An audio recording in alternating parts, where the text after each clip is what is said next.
and not having any reservation.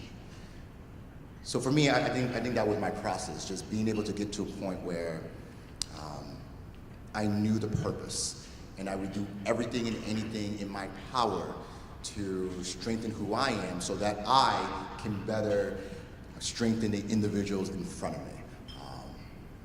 And to this day, I'm still grateful for that. Thank you.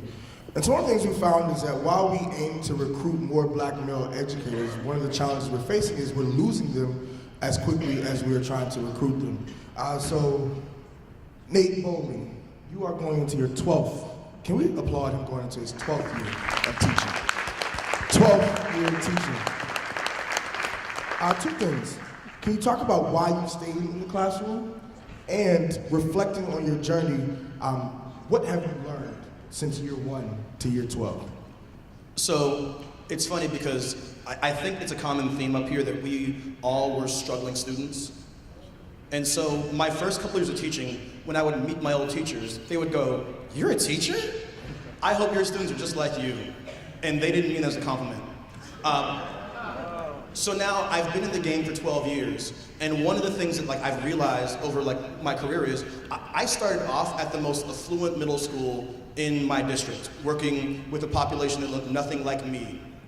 And so I've seen what they have and what them kids get, and I've seen the power of PTA dark money to fix funding gaps, and I've seen what it looks like on that side of the fence. I worked there for 3 years, and then I moved over to Lincoln High School where I work now. And Lincoln High School is the lowest income, most diverse school in the county. And I see what my students have. But the difference is, a lot of folks see Lincoln, and they see Lincoln from a deficit. Those kids don't have this, those kids don't have this, those kids don't have this. I don't. I see my students' assets. And that's one of the reasons why black educators are essential, is because we see our students' assets. When I look at Kayvon Holden, who I'm gonna go back and shake and tell him, by the way, from this trip, I'm gonna go back and grab Kayvon Holden by the shoulders and tell him he better become a teacher. When I look at Kayvon and I see Kayvon in class, I see Kayvon's assets. And that's the thing that you gain through experience in the profession. I have had lots of opportunities to move the classroom for greener pastures. And frankly, my wife occasionally is a fool for turning them down. But there's no place where you can have the impact of teaching. I get to have I get to cause students' first thoughts about words like democracy, and words like civics, and words like globalization, and words like justice. When we start talking about founding documents, they get to hear James Madison through my lens. They get to hear about Jefferson and his, let's say, contradictions through my lens. Thank you. We wade through the 14th Amendment, spend some good time there. We talk about Reconstruction, spend some good time there. And we're able to use that context to understand our present experiences. But the thing that I've learned most about teaching is that the folks who are clapping about what needs to happen in the classroom have no idea what our kids need. And so I'm much like James. When I was named Teacher of the Year, each of us has a handler in our state who manages schedules and stuff. And she would always remind me, Nathan, you're representing all 80,000 teachers. And one day I said back to her, that's the all lives matter thing, right? All 80,000 teachers aren't working in this system. And all 80,000 teachers aren't working with these disadvantages. And all 80,000 teachers don't love these kids.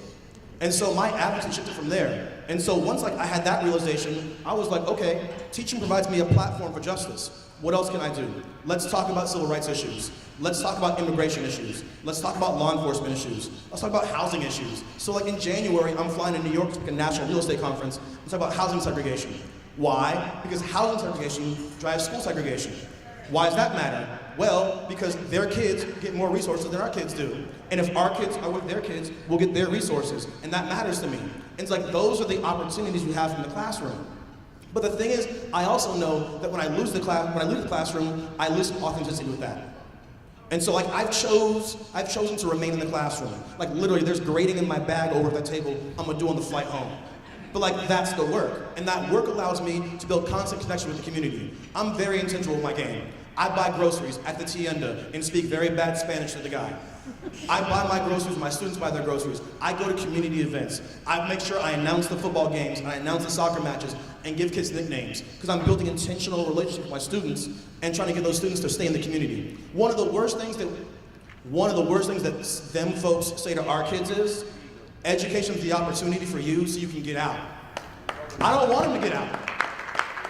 Look, there ain't that many black folks in Tacoma to begin with. They can't get out, right? So I want for education to be the opportunity for them so they can stay and build. And like, that's the difference. You know, frankly, in my first year, I might have said that dumb stuff about getting out. It's not about getting out, it's about digging in. All right. Thank you.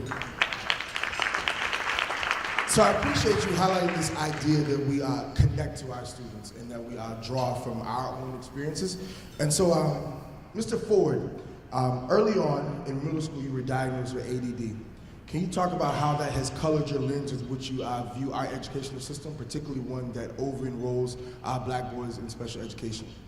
Absolutely, and I appreciate you highlighting that. So, as Nathan mentioned, I was a struggling student. I like to say that I used to live the D- lifestyle. You know, you got a lot of kids like that who basically are like, man, at least I'm passing. Like, so that was pretty much, that's how I lived, and I was perfectly comfortable to be that way. But I always knew, like, my grades were no measure of my intelligence. My parents built up a healthy, esteem within me, but I did struggle to pay attention. And for me, also growing up in a segregated school district, and then being a part of token integration efforts during the 80s and being treated like a guest in somebody else's house, I think it just built up within me a level of resistance. I've been on the receiving end of having teachers who don't love you, right? And frankly, like, through some therapy, like, I'm doing okay, but you know what I'm saying? Like, I had to work through a lot of that stuff as an adult. And so being diagnosed with ADD, when they were doing that to everybody, and then growing up and starting to realize, everybody that looks like me is getting this diagnosis. So are you saying there's something pathological about black boys? You know what I'm saying? And so then when I became an educator, I still wear that angst, right? Even in the policy space that I'm in, right? But when I was in the classroom, it didn't matter what diagnosis a kid had. I was like, man, you're gonna learn in here. It doesn't matter what your reading level is. Like, I'm going to expect the most from you, because regardless of how you are cast and the light that they place on you and from a societal realm, my chief object as an educator is to draw out and lift up the best within you. And so for me, I tried to get them to understand how labels operate, their positionality within the social structure. And like, frankly, like, the first day of class, we'd sit down, and after handing out my syllabus, I would just say, look, guys, this is a setup. And they'd be looking at me like, is she supposed to be talking like this? And I'd be like, no, the whole school system every system, here's the deal, every system, you use system thinking, every system is designed to accomplish whatever it achieves. The question is whether that's intentional or not, but every system is designed to accomplish whatever it achieves. So if black boys are being marginalized, the system is designed to do that. Well, I tried to make my intention as an educator was to teach them how to overthrow that. And so the expectation level was high. If you're not great at reading, man, if you have trouble, man, you're still gonna read, you're gonna write in here.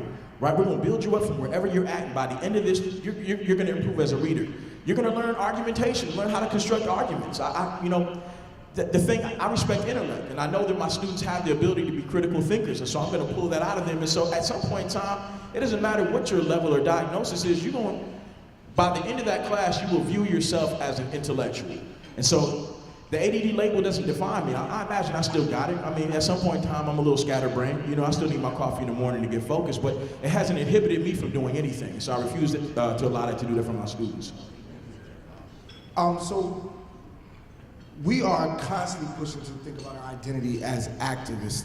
And part of that role is, as an activist, is to train our students to be activists.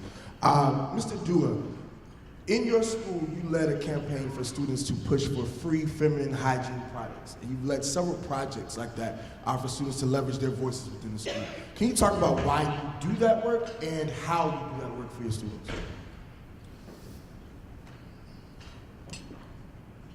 I think the reason why I do it is, and I think it says a lot about just the subject I teach is history, is from September to June, I try to convey to my students that, especially in American history, there are role players. There are individuals who actively have tried to do everything in their power to move the needle to make a difference. That, as you were saying, there are systems that have been in place since the beginning of time.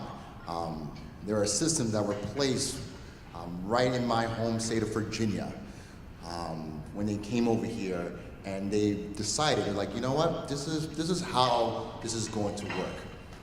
And the individuals, whether they were black, brown, whether they were gay, whether they were someone who was a woman, like, individuals saw these opportunities to try to change a climate. And I try to give them the lens of the past so they can try to see the present. But then afterwards, I say, okay, this is great. You are able to understand what happened in the 1800s. You're able to understand the 2016 election. That's great. What are you gonna do next? Because being able to just pass a test, being able to answer a question correctly, that's awesome within the confines of my classroom. But afterwards, what do you use with your power? And that power has been denied so many times.